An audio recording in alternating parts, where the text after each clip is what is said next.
Hello friends, नमस्कार। स्वागत है आपका अपना चैनल स्टडी विथ नारायण में। दोस्तों, आज हम लोग झारखंड सचिवालय जो कि जेएसएससी सीजल 2016 का पेपर हुआ था, उसमें हम लोग जनरल जीएस और साइंस में आए हुए क्वेश्चन को डिस्कस करेंगे, जो कि किसी भी एग्ज़ाम के लिए एक अति महत्वपूर्ण सेशन होने वाला है। जैसे जेएसएससी, बीएसएससी, एसएससी या कोई भी एग्ज़ाम जिसमें जीएस और साइंस रहता है। तो हम लोग स्टार्ट करते हैं आज का क्लास, जो कि झारखंड सचिवालय का है 2016 का पेपर। पहला क्वेश्चन, पोलैंड की राजधानी क्या है? ए म्यूनिक, बी वारसा, सी लिस्बन, डी पोर्ट मोरेबी। तो इसका आंसर होगा ऑप्शन बी यानी वारसा। पोलैंड की राजधानी क्या है? वारसा। बाकी जो ऑप्शन दिया हुआ है उसके बारे में भी हम लोग डिस्कस करते हैं। ऑप्शन ए में जो दिया है म्यूनिक, वह जर्मनी का तीसरा सबसे बड़ा शहर है। सी में जो लिस्बन दिया हुआ है वह पुर्तगाल की राजधानी है। और डी में पोर्ट मोरेस्बी, वो पपुआ न्यू गिनी की राजधानी है। दूसरा क्वेश्चन जो कि करंट अफेयर से संबंधित था, निम्नलिखित में से किसे सितंबर 2016 में रोमन कैथोलिक चर्च में संत की उपाधि से विभूषित किया जाएगा? करंट अफेयर का क्वेश्चन था उस टाइम का। A Dionysius the Areopagite, B Sister Nirmala, C Father Theophila, D Mother Teresa. तो इसका आंसर हो जाएगा ऑप्शन डी यानी मदर टेरेसा। तीसरा, बोस्निया और हर्जगोविना की राजधानी निम्नलिखित में से कौन सी है? पहला क्वेश्चन भी कैपिटल से संबंधित था, तीसरा क्वेश्चन भी कैपिटल से है, देश और राजधानी। तो बोस्निया और हर्जगोविना की राजधानी क्या है? ए सरायेवो, बी पोर्टिगोरिका, सी नोकचोत, डी जाग्रेब। तो इसका आंसर हो जाएगा बोस्निया और हर्जगोविना की राजधानी सरायेवो है। बाकी जो ऑप्शन सी दिया हुआ है नौकचोत, वो है मारिटोनिया का राजधानी। और पोर्टगोरिका ऑप्शन बी मॉन्टीनीग्रो की राजधानी। और जाग्रेब क्रोएशिया की राजधानी है।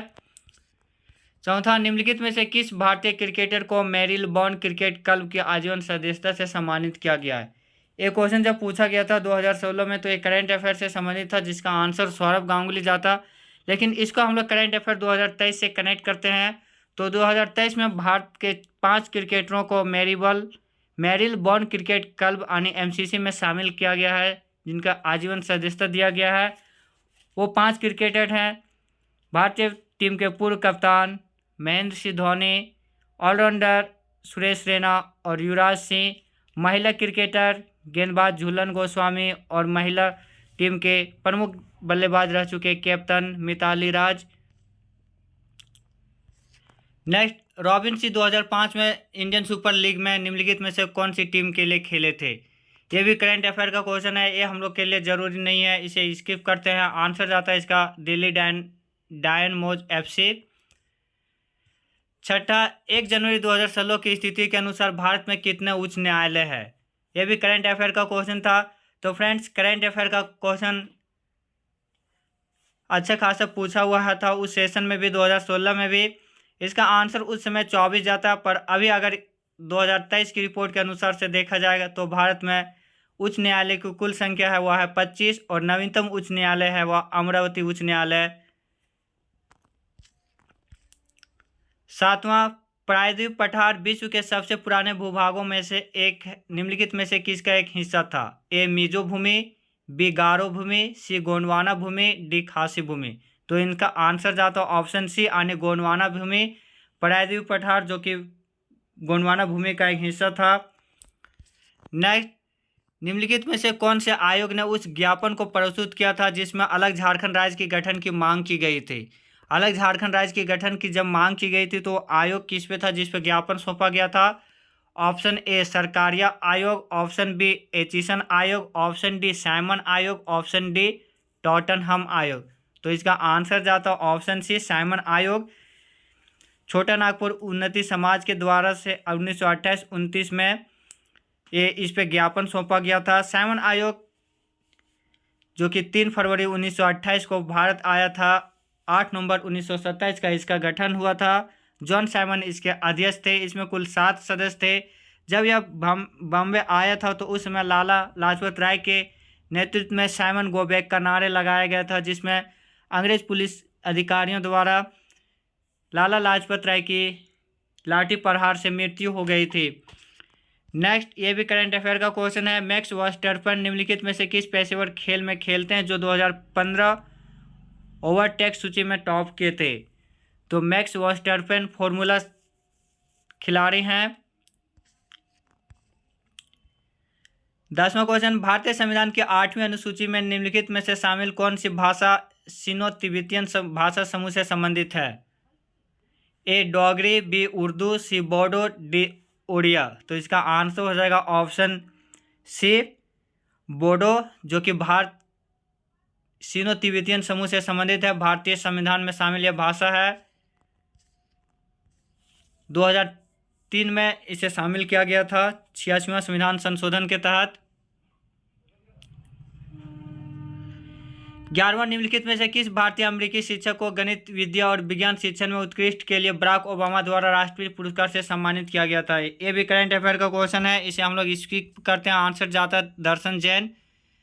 12वां, खासी पूर्वोत्तर भारत में निम्नलिखित में से राज्यों में से किसकी एक भाषा है? गारो खासी किसकी यानी खासी पूर्वोत्तर भारत में किसकी राजभाषा है? ए त्रिपुरा, बी मेघालय, सी असम, डी मणिपुर। तो इसका आंसर जाता है ऑप्शन बी मेघालय।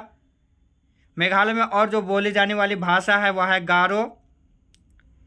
त्रिपुरा में बांग्ला बोला जाता है, असम में असमिया और बोडो बोला जाता है, जबकि मणिपुर में मणिपुरी बोली जाती है।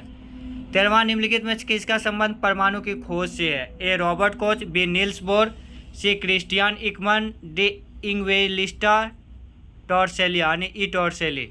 तो परमाणु के नाभिक से जो खोज है वो है नील्स बोर, जबकि परमाणु मॉडल को दिया था जॉन डाल्टन ने। अब जो ऑप्शन में ए दिया हुआ है रॉबर्ट कोच, वो हैजा व टीबी के रोगाणु की खोज किए थे, जबकि ई ऑप्शन जो डी में दिया हुआ है इंग्वेलिस्टा टॉर्सेली, वह की बैरोमीटर की खोज किया था। बैरोमीटर जिसे एटमॉस्फेरिक प्रेशर वायु दाब मापा जाता है। 14th, निम्नलिखित में से वह कौन सी भाषा है जो कभी कभी अरबी लिपि के संशोधित संस्करण में लिखी जाती है? A Sindhi, B Gujarati, C Marathi, D Tamil. तो इसका आंसर हो जाएगा ऑप्शन ए यानी सिंधी। 15वां, the girl on the train एक मनोवैज्ञानिक डेब्यूटांट रोमांचक कथा के लेखक निम्नलिखित में से कौन से उपन्यासकार हैं? यह भी करंट अफेयर का क्वेश्चन था। इसका आंसर होता है पावला हॉकिंस, बी। 16वां, सेंट जॉन निम्नलिखित किस देश की राजधानी है? फ्रेंड्स, अब तक 2 कैपिटल पूछ चुका था, एक तीसरा है। सेंट जॉन्स किस देश की राजधानी है? ए रोमानिया, बी साइप्रस, सी सेनेगल, डी कोस्टा रिका। तो इसका आंसर जाता ऑप्शन डी यानी कोस्टा रिका। सेंट जॉन्स की राजधानी कोस्टा रिका है, बाकी सेंट जॉन कोस्टा रिका देश की राजधानी है, बाकी रोमानिया की राजधानी हो जाएगा बुखारेस्ट, साइप्रस का निकोसिया और सेनेगल का डकार।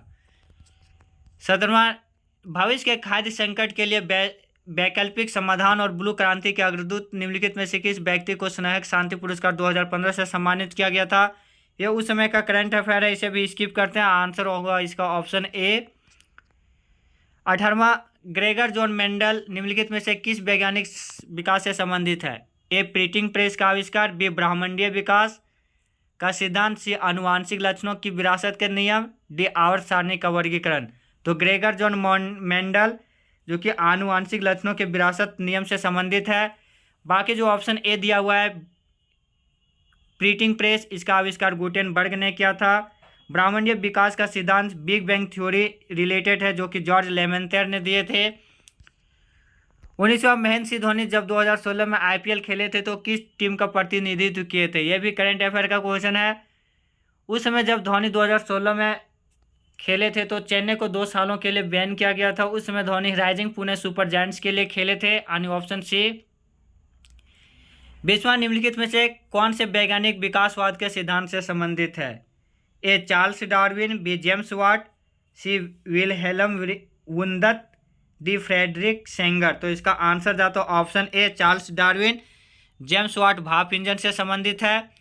21वां, पुस्तक द इसेंशियल गांधी के लेखक निम्न में से कौन है? A Ramchandra Guha, B Mahatma Gandhi, C Pandit Jawaharlal Nehru, D Mahadev Desai. तो इसका आंसर हो जाएगा महात्मा गांधी यानी ऑप्शन बी। 22वां all the prime minister man पुस्तक भारत के निम्नलिखित लेखों में से किसके द्वारा लिखी गई है? इसका ऑप्शन जाएगा ऑप्शन बी, जनार्दन ठाकुर द्वारा लिखा गया है ऑल द प्राइम मिनिस्टर।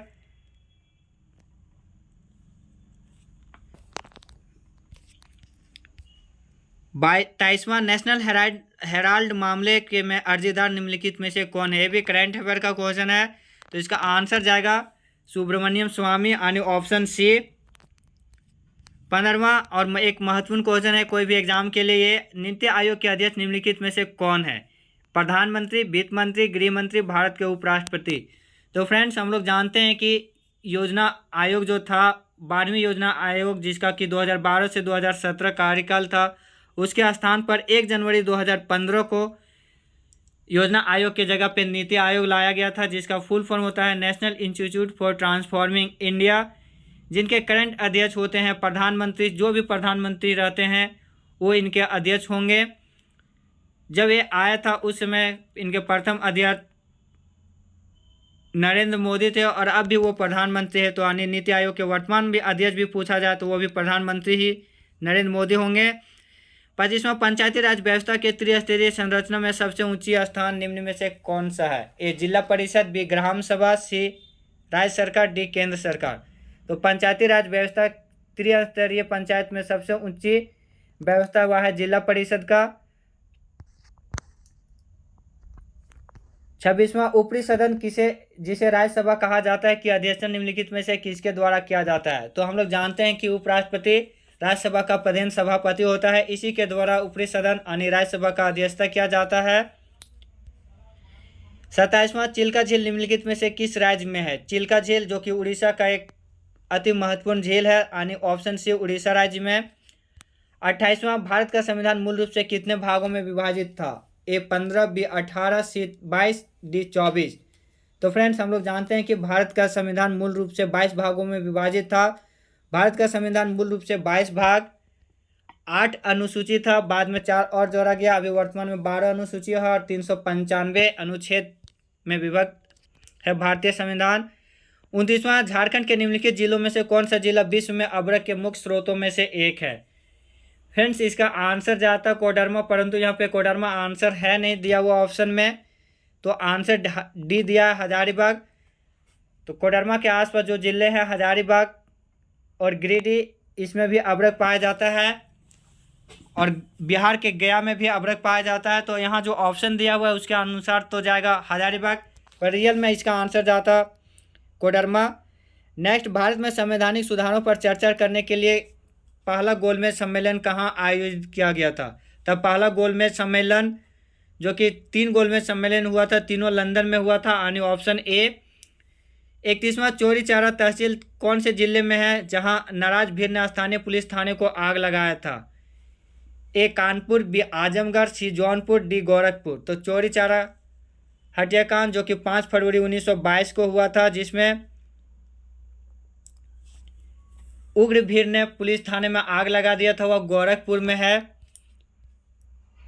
32वां भारतीय संविधान के अनुसार विधानसभा में निर्वाचित होने वाले सदस्यों की अधिकतम संख्या क्या है? तो भारतीय संविधान में निर्वाचित होने वाले विधानसभा की सदस्यों की अधिकतम संख्या वह है 550 500 यानी ऑप्शन डी। सबसे ज़्यादा विधानसभा सीट है वो है उत्तर प्रदेश का। 33वां 1945 में 20 सूत्रीय आर्थिक कार्यक्रम की घोषणा करने वाले नेता निम्नलिखित में से कौन थे? ए जवाहरलाल नेहरू, बी लाल बहादुर शास्त्री, सी इंदिरा गांधी, डी मोरारजी देसाई। तो 1945 में 20 सूत्रीय आर्थिक कार्यक्रम की जो घोषणा करने वाले नेता थे वह थे इंदिरा गांधी, यानी ऑप्शन सी होगा इसका आंसर। फिर एक करंट अफेयर है, जनवरी 2016 के स्थिति के अनुसार राज्य के वित्त मंत्री कौन है? इसे हम लोग अभी में कनेक्ट करते हैं, उस समय अरुण जेटली जाता है इसका आंसर, परंतु वर्तमान में जो भारत के वित्त मंत्री हैं वह है निर्मला सीतारमण। राजनाथ सिंह भारत के अभी वर्तमान में रक्षा मंत्री हैं। बलदेव सिंह भारत के पहले रक्षा मंत्री। मनोहर पारिकर गोवा के मुख्यमंत्री रह चुके थे। 35वां, निम्नलिखित में से कौन से एक त्यौहार में लड़कियां रंगीन कागज से लकड़ी बांस के एक फ्रेम को सजाते और आसपास की पहाड़ी नदी को भेंट करती है? ये झारखंड से संबंधित एक क्वेश्चन था। इसका आंसर जाता ऑप्शन बी, टूसू पर्व। 36वां, पांचवी पंचवर्षीय योजना निम्नलिखित में से कौन से केंद्रित दो उद्देश्य थे? एक, खाद्य सुरक्षा और औद्योगिक विकास। बी, गरीबी उन्मूलन और आत्मनिर्भरता। सी, स्वनियोजन और बेहतर पोषण। डी, औद्योगिक विकास और संसाधन। तो पांचवी पंचवर्षीय योजना जिसका कार्यकाल था 1974 से 78 के बीच में, उसमें गरीबी उन्मूलन और आत्मनिर्भरता की प्राप्ति पर जोर दिया गया था। 36वां, झारखंड निम्नलिखित में से किस खनिज का एकमात्र उत्पादक है? ए, लो अयस्क। B, bauxite. सी, तांबा अयस्क। D, prime cooking coal. तो इसका आंसर जाता है option D, prime cooking coal. 38वां, निम्नलिखित में से कौन सा आंदोलन अपने शुरुआती चरण में क्रूक धर्म के नाम से जाना गया था? अथा शब्द क्रूक यानी उरांव का मूल धर्म। तो ए, खरवार आंदोलन। बी, उलगुलान। सी, तमार विद्रोह। डी, ताना भगत आंदोलन। तो इसका आंसर जाता है ऑप्शन डी यानी ताना भगत आंदोलन। झारखंड का धोखरा निम्नलिखित में से कौन सी शिल्प कला से संबंधित है? ए, कागज। बी, लकड़ी। सी, धातु। डी, पुष्प। तो इसका आंसर होगा ऑप्शन सी यानी धातु। 40वां, फिर झारखंड से संबंधित क्वेश्चन है। झारखंड पंचायती राज अधिनियम 2001 को पंचायत राज में निम्नलिखित महिलाओं के लिए आरक्षण की कितनी प्रतिशत का व्यवस्था किया गया था? ऑप्शन डी जाता 50%। 41, निम्नलिखित दी गई प्रकार की अभिक्रिया को क्या कहा जाता है? इसमें है मीथेन यानी CH4 Cl2 क्लोरीन गैस से अभिक्रिया करके सूर्य प्रकाश में बनाता है मिथाइल क्लोराइड और हाइड्रोक्लोरिक एसिड। तो जो रिएक्शन हुआ वो किस टाइप का रिएक्शन है? तो यह है प्रतिस्थापन अभिक्रिया यानी option B. Option C, question number 42, blue baby syndrome का कारण क्या है? ए, हार्मोन एल्डोस्टेरोन का स्राव में वृद्धि। बी, पेयजल में नाइट्रेट की उच्च स्तर। सी, गुणसूत्र 21 की अतिरिक्त कॉपी जिसका परिणाम स्वरूप औसत बौद्धिक दर होता है। डी, फ्लू और बुखार के साथ विषाणु जनित। तो हम लोग जानते हैं कि ब्लू बेबी सिंड्रोम नाइट्रेट के उच्च स्तर के कारण होता है पानी में, यानी ऑप्शन बी होगा इसका आंसर। 43वां, भारी पानी में साधारण साबुन काम नहीं कर सकता क्योंकि? भारी पानी यानी ड्यूटेरियम ऑक्साइड में साधारण साबुन काम नहीं कर सकता क्योंकि उसमें कैल्शियम और मैग्नीशियम आयन के साथ अवक्षेपण की रचना होती है, यानी ऑप्शन ए होगा 43 का।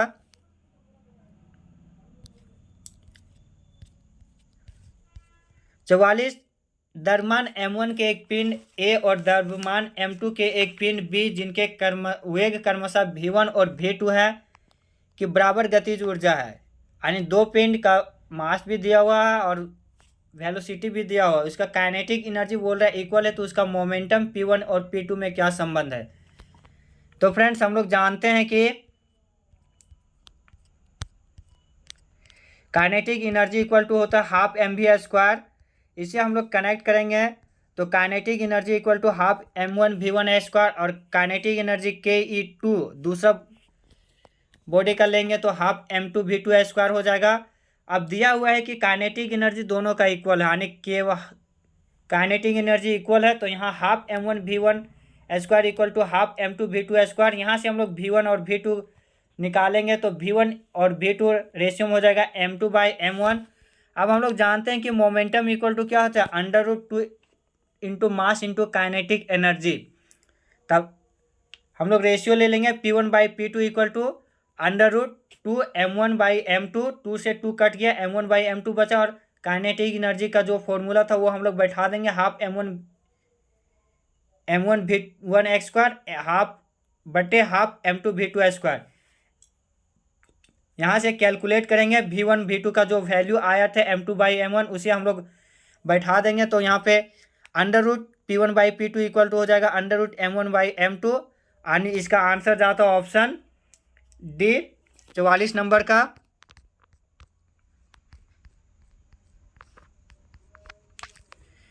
नेक्स्ट 45, कैक्टस की कुछ किस्मों में तने का कौन सा भाग पानी की उपलब्धता के आधार पर तने के बढ़ने और सिकुड़ने में मदद करता है? तो ये रिब्स ऐसा काम करता है जो पानी को सिकुड़ने और बढ़ने में मदद करता है। तने को बढ़ने और सिकुड़ने में मदद करता है पानी की उपलब्धता के आधार पर। Ribs. Option A. Sodium chloride विलयन की पीएच की स्वभाव क्या होगी? सोडियम क्लोराइड जो कि नमक होता है जिसका फॉर्मूला NaCl होता है, इन्हें हम लोग टेबल साल्ट भी बोलते हैं, जो कि मजबूत अम्ल और मजबूत क्षार से बना होता है या न्यूट्रल होता है। यानी ऑप्शन सी। 47वां, अधिकतर लाउड स्पीकर के कुछ कैबिनेट के अंदर ड्राइव्स क्यों लगे होते हैं?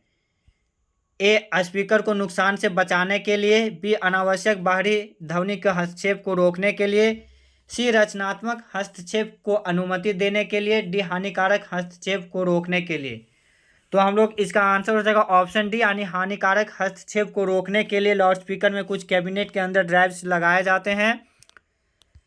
48वां, उन विशिष्ट लक्षणों की पहचान कीजिए जो मनुष्य के चार कक्षीय दिल से जुड़ी हुई है। ए एक वेंट्रियल और दो एरिट्रिया शामिल होते हैं। गलत। दो वेंट्रियल और दो एरिट्रिया होते हैं, इसमें एक वेंट्रिकल और एक एट्रियम होता है, ये भी गलत।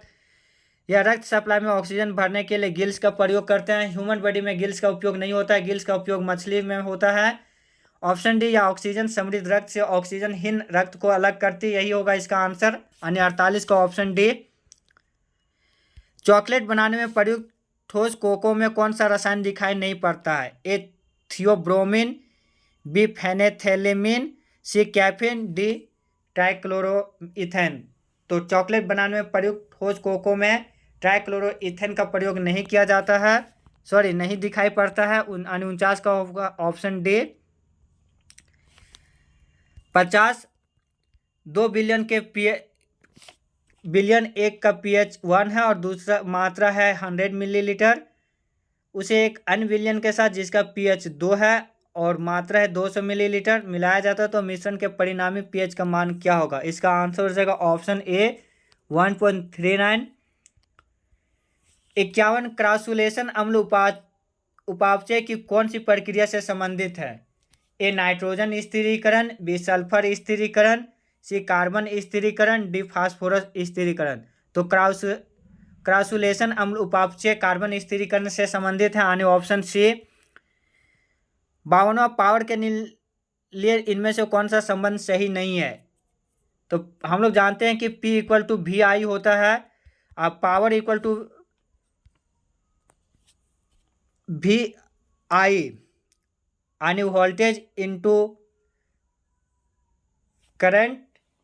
तो हम लोग और ओम्स लॉ के अनुसार से जानते हैं कि V = IR होता है। तो हम लोग पहला तो हो गया पावर = VI, तो यहाँ से ऑप्शन ए सही हो जाएगा। हम लोग का कौन गलत है वो चूज करना है। अब हम लोग चूंकि जानते हैं कि ओम्स लॉ के अनुसार से V = IR होता है, तो यहाँ I के जगह हम लोग लिखेंगे V/R, तो एक फॉर्मूला और क्रिएट हो जाएगा, पावर = V²/R हो जाएगा, यानी ऑप्शन सी भी सही है। और हम लोग दूसरा में चेंज करेंगे, पावर = VI को V के जगह हम लोग IR लिखेंगे तो पावर = I² हो जाएगा, यानी ऑप्शन ए, ऑप्शन बी और ऑप्शन सी सही है, यानी ऑप्शन डी का फॉर्मूला गलत दिया हुआ है। 53वां, यदि पृथ्वी के द्रव्यमान में 20% की बढ़ोतरी हो जाती है तो किसी वस्तु का भार परिवर्तन प्रतिशत कितना होगा? ए 20% कम होगा, बी 30% अधिक होगा, सी 20% बढ़ोतरी होगा, डी कोई नहीं होगा। तो हम लोग जानते हैं न्यूटन फॉर्मूला से कि फोर्स = होता है F into capital F = G m1 m2/r²। और यहाँ बोल रहा है भार, तो भार का फॉर्मूला होता है mg, तो यहाँ से उधर से m2g बैठाएंगे और यहाँ से सॉल्व करेंगे तो स्मॉल g = हो जाएगा Gm/r²। यहाँ पूछा गया है कि किसी वस्तु का द्रव्यमान में 20% की वृद्धि होती है तो उसका भार में कितना परिवर्तन होता है? तो W = mg, यानी G डायरेक्टली प्रोपोर्शनल टू होगा m मास का, तो मास बढ़ेगा तो भार भी बढ़ जाएगा, यानी 20% की बढ़ोतरी हो जाएगा, इसका answer C. Next question 54 number, विश्व की सबसे शक्तिशाली टेलीस्कोप आल्मा कहाँ स्थापित की गई है? करंट अफेयर का क्वेश्चन है, उस समय तो इसका आल्मा जाता, परंतु अभी सबसे शक्तिशाली टेलीस्कोप आलमा नहीं है। फ्रेंड्स कमेंट में बताइएगा कि अभी वर्तमान में विश्व का सबसे शक्तिशाली टेलीस्कोप क्या है। इसका आंसर जाता उस समय का चिली का आटाकामा रेगिस्तान में आलमा टेलीस्कोप स्थापित है। 56वां, सिरका अम्ल में सोडियम बाइकार्बोनेट मिलाए जाने पर निम्नलिखित में से कौन सी गैस विमुक्त होती है। तो सिरका अम्ल यानी एसिटिक एसिड CH3COOH में सोडियम बाइकार्बोनेट जब रिएक्ट कराएंगे तो हम लोग का कार्बन डाइऑक्साइड गैस रिलीज होगा, यानी ऑप्शन सी। 57, जींस का नीला रंग किस डाई के कारण होता है। जींस का नीला रंग इंडिगो के कारण होता है, यानी ऑप्शन सी। 58, एक प्रेरक उत्प्रेरक प्रतिक्रिया की दर में किस प्रकार वृद्धि करता है। तो उत्प्रेरक प्रतिक्रिया के दर में संक्रियण ऊर्जा अवरोध को कम करके उसका जो दर होता है उसको बढ़ा देता है, यानी ऑप्शन ए हो जाएगा आंसर। 59 का क्वेश्चन अधूरा है, इसमें क्वेश्चन आधा छूट गया है। 2 ओम और 2 एम और फिर 3 ओम को किस प्रकार व्यवस्थित किया जा सकता है कि जो आंसर आ जाएगा रिजल्टेंट रेजिस्टेंट वो 4 ओम होगा। तो इसमें 2 ओम और 2 ओम को समानांतर में जब जोड़ेंगे यानी पैरेलल में, तो इसका इक्विवेलेंट रेजिस्टेंस हो जाएगा, वह हो जाएगा 1/R equivalent equal to 1/R1 plus 1/R2। Solve करेंगे तो यहाँ पे हो जाएगा R equivalent equal to 1 ohm, और फिर उसे हम लोग सीरीज में जोड़ेंगे 3 ओम के साथ, तो सीरीज में जुड़ जाता है सिंपल, तो 1 ओम और 3 ओम यानी 4 ओम इसका आंसर हो जाता। तो ऑप्शन ए देखिए 59 नंबर सॉल्व किए हुए हैं।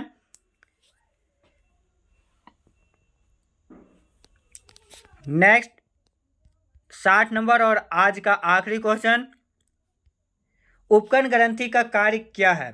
ए मांसपेशियों और तंत्रिका तंत्र का सक्रिय करती है, बी सलाइवा स्रावित करती है, डी हड्डियों को मजबूत बनाती है, सी हड्डियों को मजबूत बनाती है, और डी पसीना स्रावित करती है। तो उपकरण ग्रंथियां सलाइवा स्रावित करती है। तो फ्रेंड्स ये था क्वेश्चन जो कि झारखंड सीजीएल का 2016 का जीएस और साइंस का था। लास्ट तक जिन्होंने भी क्लास देखा होगा और वह अगर चैनल सब्सक्राइब नहीं किए होंगे तो प्लीज़ चैनल को सब्सक्राइब करके बेल आइकन ज़रूर प्रेस कीजिएगा, साथ ही शेयर और लाइक ज़रूर कीजिएगा। अंत तक देखने के लिए धन्यवाद। जय हिंद।